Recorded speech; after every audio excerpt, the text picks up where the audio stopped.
Alors, je vous propose aujourd'hui de conclure ce cycle au sujet des comportements d'achat, donc au sujet de l'observation des petits signaux subtils qui vont vous permettre de mieux comprendre les motivations à acheter de vos clients. Et on va terminer avec le dernier d'entre eux, le comportement numéro 7, qu'on va appeler le sur-mesure ou l'accomplissant. Comment est-ce que vous allez le repérer? C'est assez simple. Il va arriver chez vous de façon très directe, bien décidée, et il va être très exigeant. Il va dire je veux comme ça, dans telles conditions, dans tel délai, et il faut que ça fonctionne comme ceci. En fait, c'est un client qui va avoir une forte aspiration au contrôle, à la maîtrise d'ouvrage. C'est un client qui a déjà mûrement réfléchi à ce qu'il voulait acheter. Il a consacré énormément d'énergie à le faire.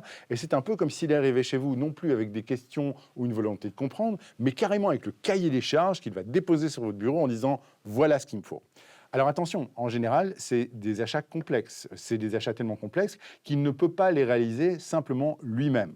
Je vous donne un exemple. Par exemple, tout le monde peut partir en voyage, tout le monde peut partir en vacances. On va en général faire plus ou moins confiance à un tour opérateur ou décider de partir backpack. Mais le jour où vous faites votre voyage de noces et le jour où vous voulez effectivement organiser sur mesure un voyage exceptionnel dont vous vous souviendrez toute votre vie pour votre épouse et que vous voulez effectivement visiter certains points, vous allez peut-être allez voir un agent de voyage spécialisé et lui dire exactement le timing dans lequel vous voulez que ça se passe. Ça pourrait être autre chose. Vous pourriez être un fan de randonnée et vous dire je vais faire le GR20 en Corse dans tel délai en passant par tel endroit et avoir super bien préparé votre rando et votre course. Tout ça sont des motivations d'achat 7, très sur mesure, très dans le j'ai décidé de tout, de l'alpha à l'oméga de la transaction.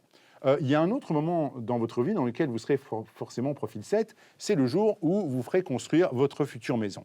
Je vous vois mal être d'élégant, profil 1, vis-à-vis de votre architecte, et lui dire « Oh, tu sais, j'y connais rien, c'est toi le spécialiste, l'escalier, tu le mets où tu veux, je m'en fous. » Non, au contraire. Votre maison, c'est votre maison. Vous l'avez rêvée, vous l'avez dessinée, vous savez où est chaque pièce, à quoi elle va servir, vous savez comment vous voulez circuler et comment vous voulez vivre dans cette maison. Vous êtes donc devenu quelque part presque un expert de cette maison, sauf que vous n'êtes pas un expert dans la portance des matériaux, vous n'êtes pas un architecte, et donc vous savez très bien que vous avez besoin de quelqu'un en face. Et voilà ce que recherche un profil 7. Malgré son apparente dureté et son exigence, il veut face à lui un spécialiste et un partenaire. Il veut face à lui quelqu'un qui est très solide au niveau de ses compétences et surtout qui sait lui démontrer une petite motivation supplémentaire de j'ai envie de le faire avec vous, j'ai envie de réaliser ce voyage sur mesure pour vous, il va être génial, j'ai envie de construire la maison de vos rêves, elle va être absolument formidable.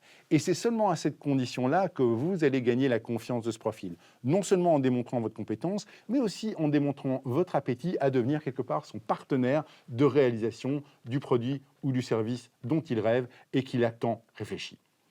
Voilà, nous sommes arrivés au bout de ces 7 comportements d'achat-là. Si vous continuez à être très attentif non seulement à l'expression de vos clients, mais aussi à leur micro-attitude et leur comportement, vous allez pouvoir apprendre à mieux les satisfaire. Et c'est là tout le mal que je vous souhaite. On se retrouve bientôt pour une prochaine consultation de Dr Sales. Et n'oubliez pas que la santé de votre entreprise dépend avant tout de la santé de vos ventes.